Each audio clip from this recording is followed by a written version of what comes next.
In this video, you are watching aerial laser soldering process used on MOSFET power device pins in a new energy storage inverter control board.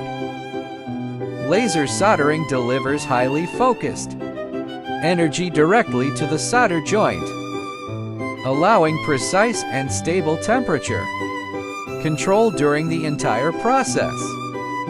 In this application, the system automatically feeds solder wire while the laser heats the connection point.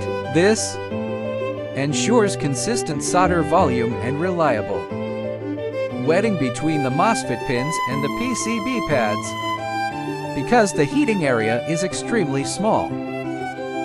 Surrounding components are protected from excessive thermal stress.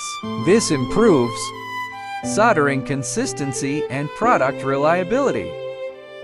Laser soldering is widely used in power electronics, automotive systems, and renewable energy equipment.